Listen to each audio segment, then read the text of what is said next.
आज की गायत्री साधना। हंस गायत्री विवेक शक्ति का विकास करने वाला, बुद्धि को प्रखर बनाने वाला यह मंत्र है। ओम परमहंसाय विद्महे महाहंसाय धीमहि तन्नो हंसः प्रचोदयात्। कहा जाता है कि हंस और हंसिनी का ये जोड़ा जब वार्तालाप करता है तो मनुष्य को सभी विद्याएं आ जाती हैं। तो आइए इस मंत्र का 108 बार जप करते हैं और विकास करते हैं अपनी विवेक शक्ति का, अपनी बौद्धिक क्षमता का।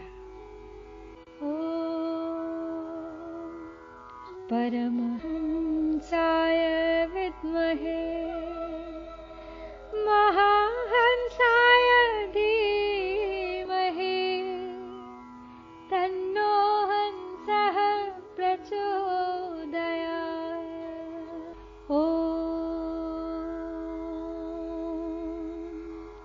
परमहंसाय विद्महे महाहंसाय धीमहि तन्नो हंसः प्रचोदयात्।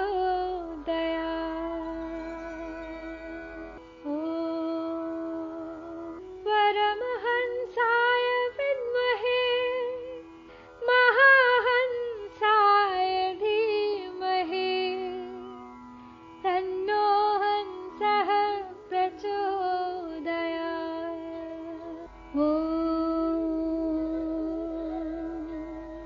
परमहंसाय विद्महे महाहंसाय धीमहि तन्नो हंसः प्रचोदयात्।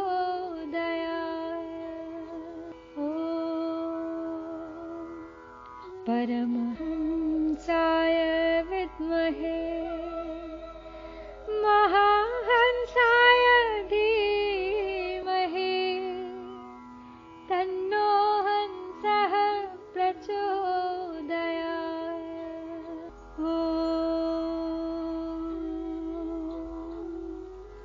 परमहंसाय विद्महे महाहंसाय धीमहि तन्नो हंसः प्रचोदयात्। ओम परमहंसाय विद्महे महाहंसाय धीमहि तन्नो हंसः प्रचोदयात्।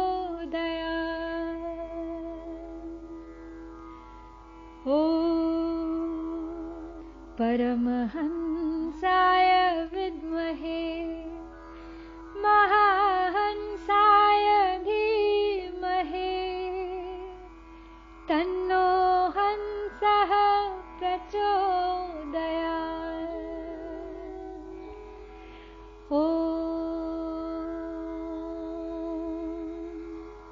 परमहंसाय विद्महे महाहंसाय धीमहि तन्नो हंसः प्रचोदयात्।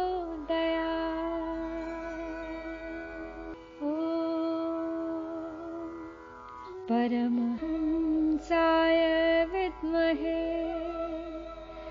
महाहंसाय धीमहि तन्नो हंसः प्रचोदयात्।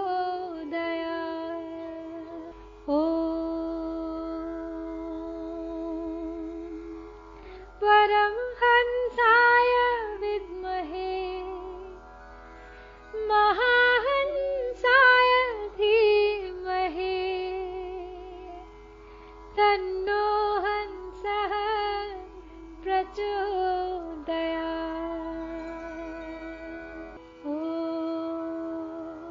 परमहंसाय विद्महे महा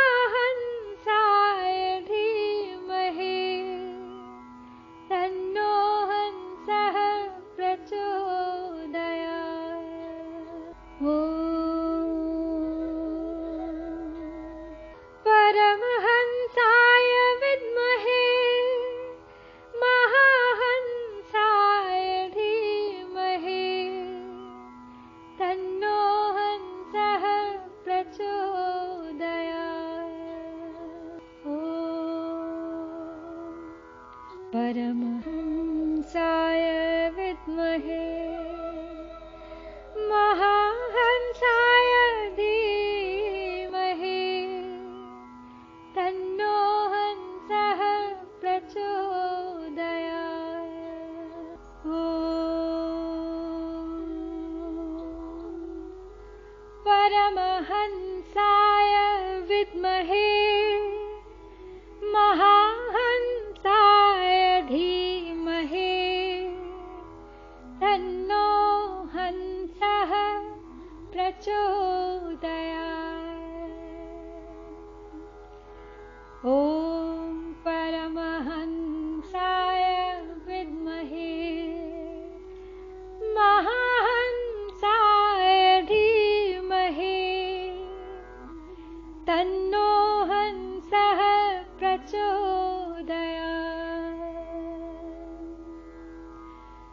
ॐ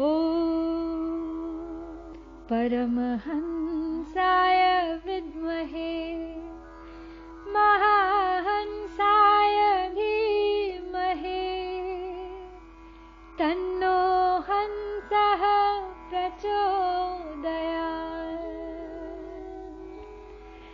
ॐ परमहंसाय विद्महे महाहंसाय धीमहि तन्नो हंसः प्रचोदयात्। ॐ परमहंसाय विद्महे महाहंसाय धीमहि तन्नो हंसः प्रचोदयात्। ॐ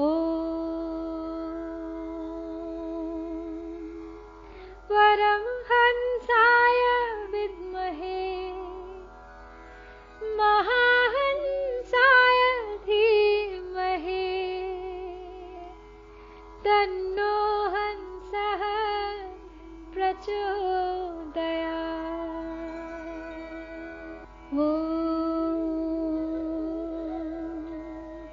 परमहंसाय विद्महे महाहंसाय धीमहि तन्नो हंसः प्रचोदयात्। ॐ परमहंसाय विद्महे महाहंसाय धीमहि तन्नो हंसः प्रचोदयात्। ॐ परमहंसाय विद्महे महाहंसाय धीमहि तन्नो हंसः प्रचोदयात्। ॐ परमहंसाय विद्महे महाहंसाय धीमहि तन्नो हंसः प्रचोदयात्। ॐ परमहंसाय विद्महे महाहंसाय धीमहि तन्नो हंसः प्रचोदयात्। ॐ परमहंसाय विद्महे महाहंसाय धीमहि तन्नो हंसः प्रचोदयात्। ॐ परमहंसाय विद्महे महाहंसाय धीमहि तन्नो हंसः प्रचोदयात्। ॐ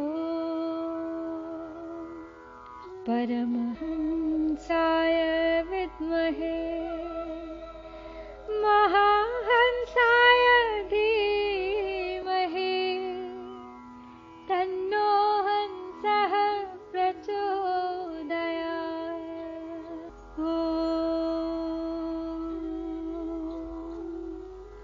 परमहंसाय विद्महे महाहंसाय धीमहि तन्नो हंसः प्रचोदयात्। ॐ परमहंसाय विद्महे महाहंसाय धीमहि तन्नो हंसः प्रचोदयात्। ॐ परमहंसाय विद्महे महाहंसाय धीमहि तन्नो हंसः प्रचोदयात्। ॐ परमहंसाय विद्महे महाहंसाय धीमहि तन्नो हंसः प्रचोदयात्। ॐ परमहंसाय विद्महे महाहंसाय धीमहि तन्नो हंसः प्रचोदयात्। ॐ परमहंसाय विद्महे महाहंसाय धीमहि तन्नो हंसः प्रचोदयात्। ॐ परमहंसाय विद्महे महाहंसाय धीमहि तन्नो हंसः प्रचोदयात्। ॐ परमहंसाय विद्महे महाहंसाय धीमहि तन्नो हंसः प्रचोदयात्। ॐ परमहंसाय विद्महे महाहंसाय धीमहि तन्नो हंसः प्रचोदयात्। ॐ परमहंसाय विद्महे महाहंसाय धीमहि तन्नो हंसः प्रचोदयात्। ॐ परमहंसाय विद्महे महाहंसाय धीमहि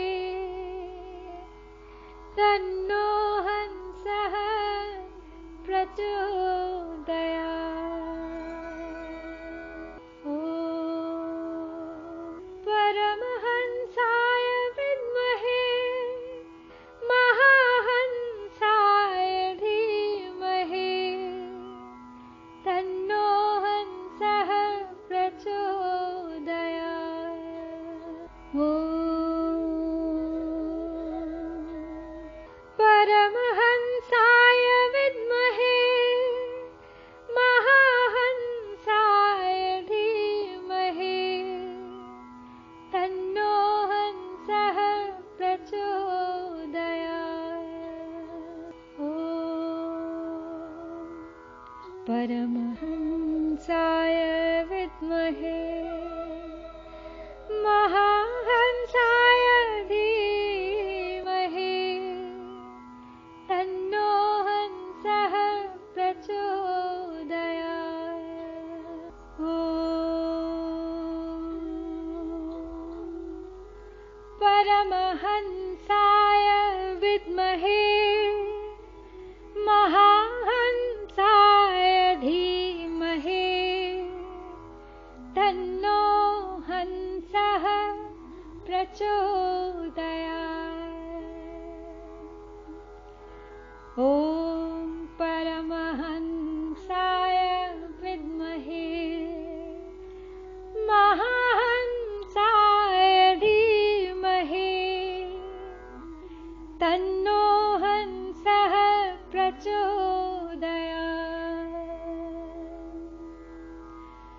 ॐ परमहंसाय विद्महे महाहंसाय धीमहि तन्नो हंसः प्रचोदयात्। ॐ परमहंसाय विद्महे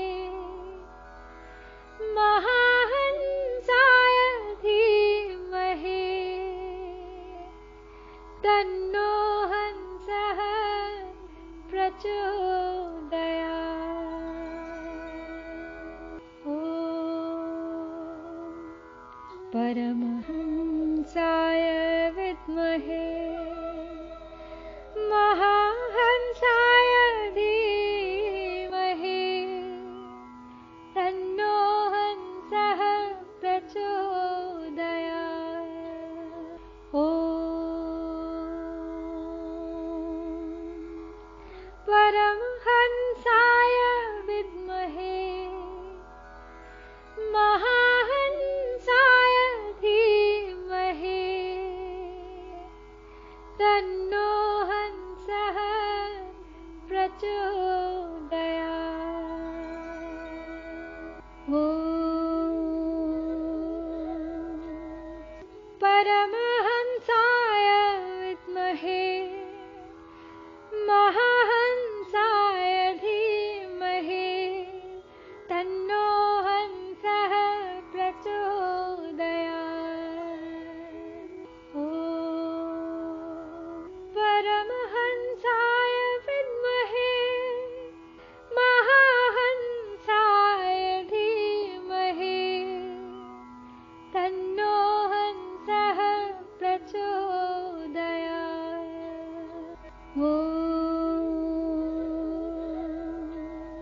परमहंसाय विद्महे महाहंसाय धीमहि तन्नो हंसः प्रचोदयात्। ॐ परमहंसाय विद्महे महाहंसाय धीमहि तन्नो हंसः प्रचोदयात्। ॐ परमहंसाय विद्महे महाहंसाय धीमहि तन्नो हंसः प्रचोदयात्। ॐ परमहंसाय विद्महे महाहंसाय धीमहि तन्नो हंसः प्रचोदयात्। ॐ परमहंसाय विद्महे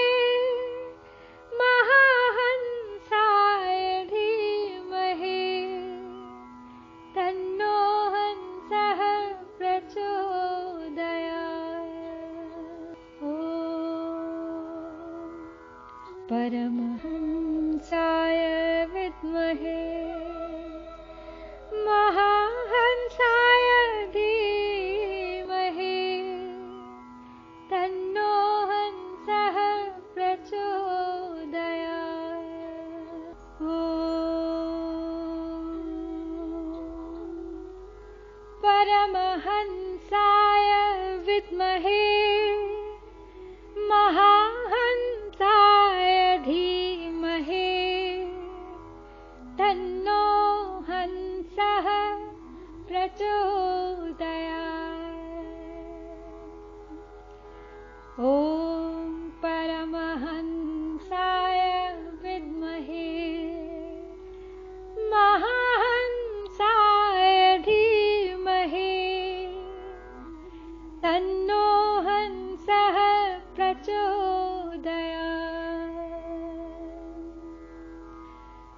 ॐ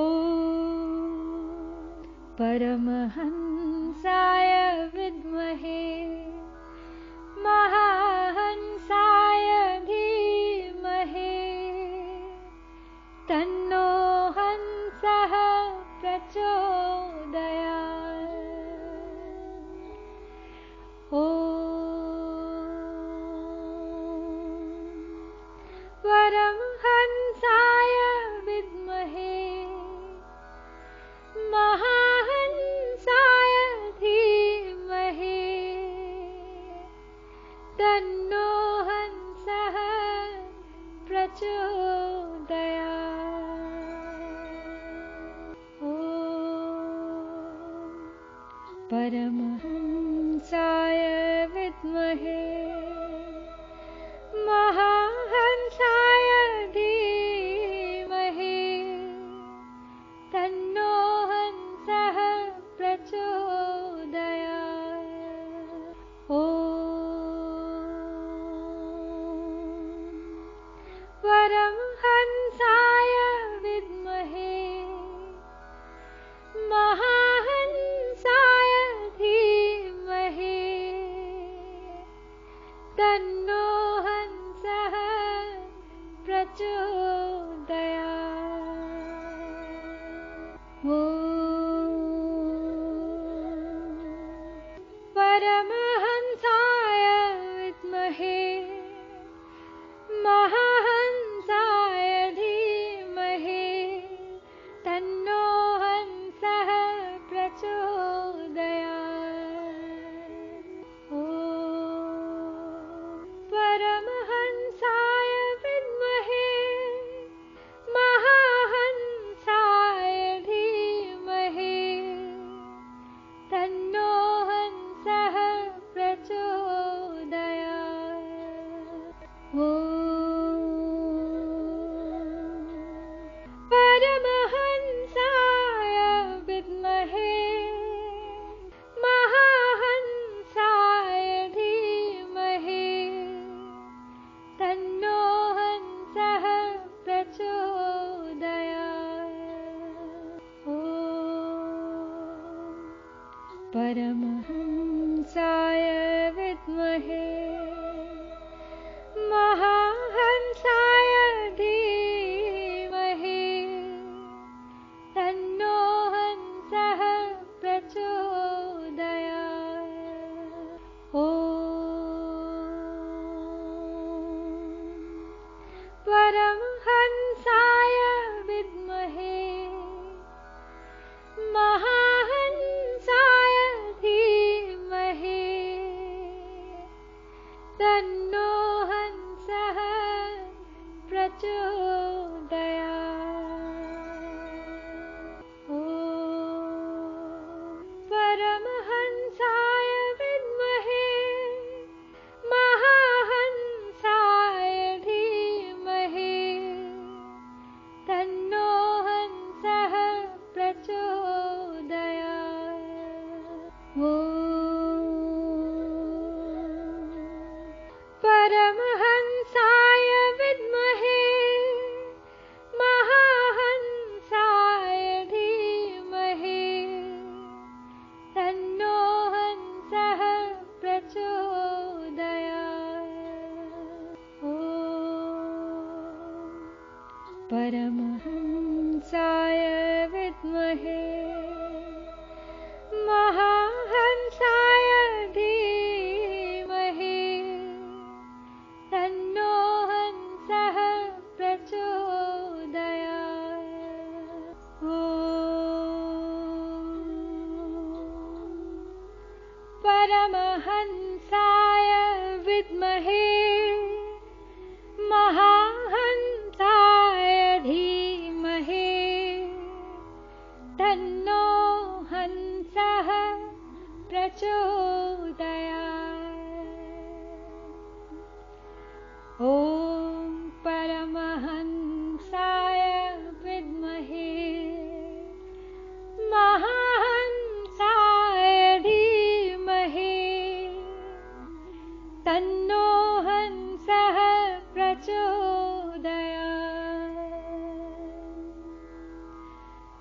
ॐ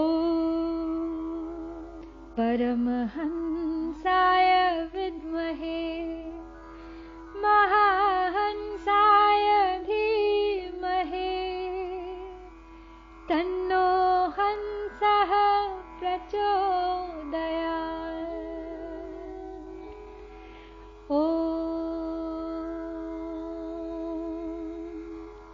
परमहंसाय विद्महे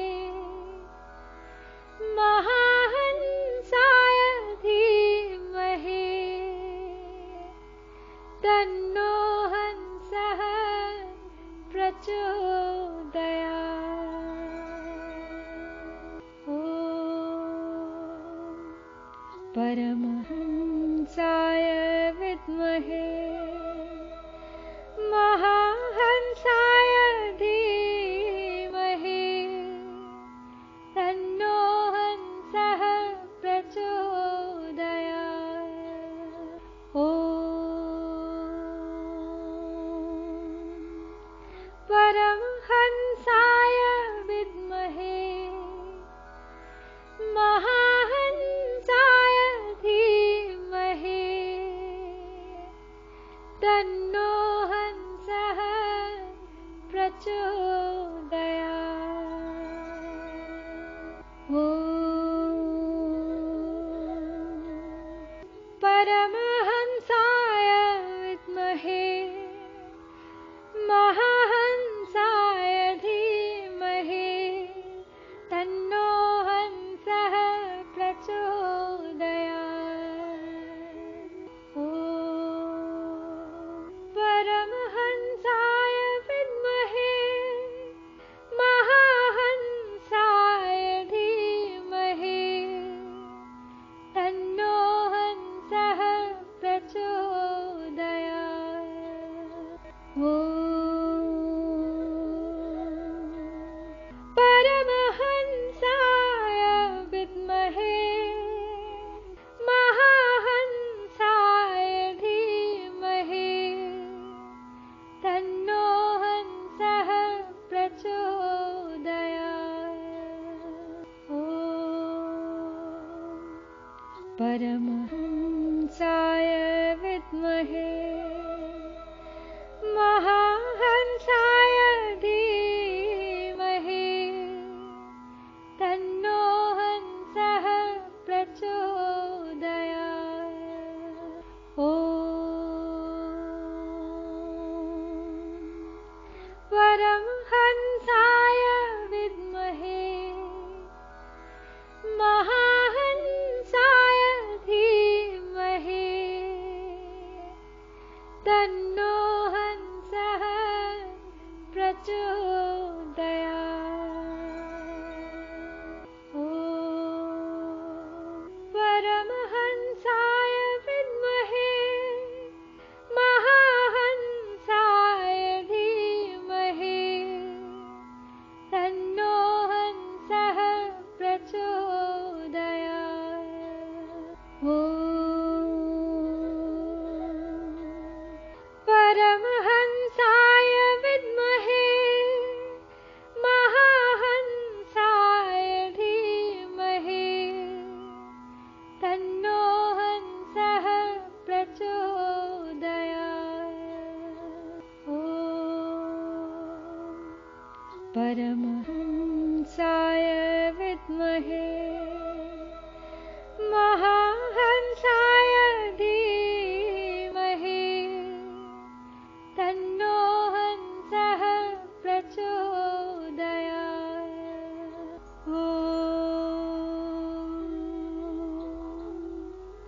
परमहंसाय विद्महे महाहंसाय धीमहि तन्नो हंसः प्रचोदयात्।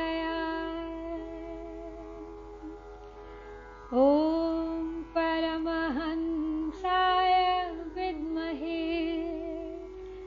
महाहंसाय धीमहि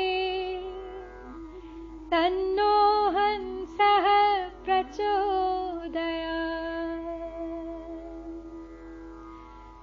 ॐ परमहंसाय विद्महे महाहंसाय धीमहि तन्नो हंसः प्रचोदयात्। ॐ परमहंसाय विद्महे महाहंसाय धीमहि तन्नो हंसः प्रचोदयात्। ॐ परमहंसाय विद्महे महाहंसाय धीमहि तन्नो हंसः प्रचोदयात्। ॐ परमहंसाय विद्महे महाहंसाय धीमहि तन्नो हंसः प्रचोदयात्। ॐ परमहंसाय विद्महे महाहंसाय धीमहि तन्नो हंसः प्रचोदयात्। ॐ परमहंसाय विद्महे महाहंसाय धीमहि तन्नो हंसः प्रचोदयात्। ॐ परमहंसाय विद्महे महाहंसाय धीमहि तन्नो हंसः प्रचोदयात्। ॐ परमहंसाय विद्महे महाहंसाय धीमहि तन्नो हंसः प्रचोदयात्। ॐ परमहंसाय विद्महे महाहंसाय धीमहि तन्नो हंसः प्रचोदयात्। ॐ परमहंसाय विद्महे महाहंसाय धीमहि तन्नो हंसः प्रचोदयात्। ॐ परमहंसाय विद्महे महाहंसाय धीमहि तन्नो हंसः प्रचोदयात्। ॐ परमहंसाय विद्महे महाहंसाय धीमहि तन्नो हंसः प्रचोदयात्। ॐ परमहंसाय विद्महे महाहंसाय धीमहि तन्नो हंसः प्रचोदयात्। ॐ परमहंसाय विद्महे महाहंसाय धीमहि तन्नो हंसः प्रचोदयात्।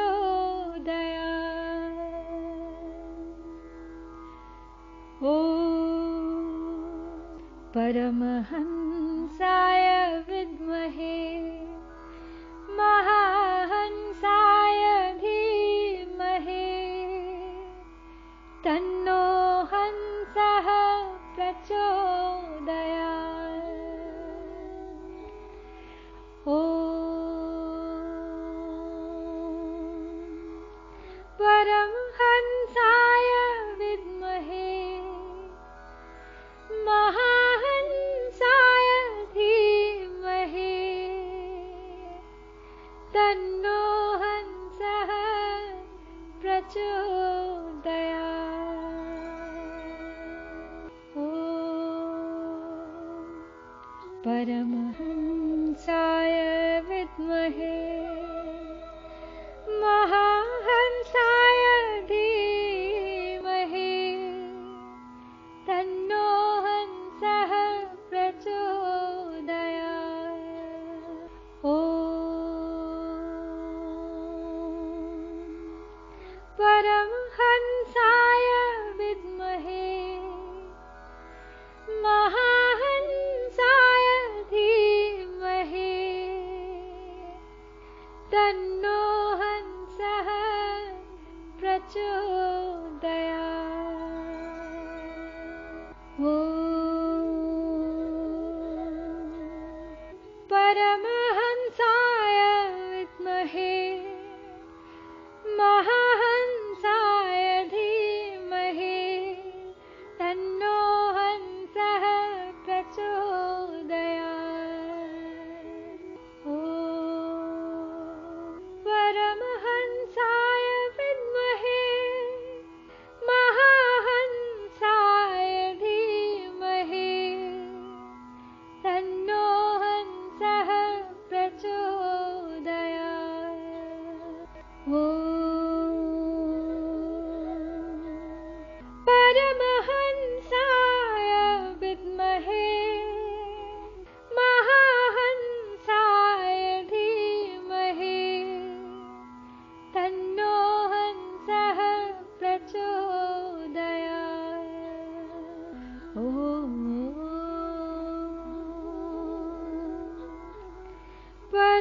परमहंसाय विद्महे महाहंसाय धीमहि तन्नो हंसः प्रचोदयात्।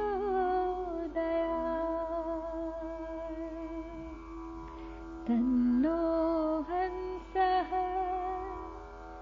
प्रचोदयात्।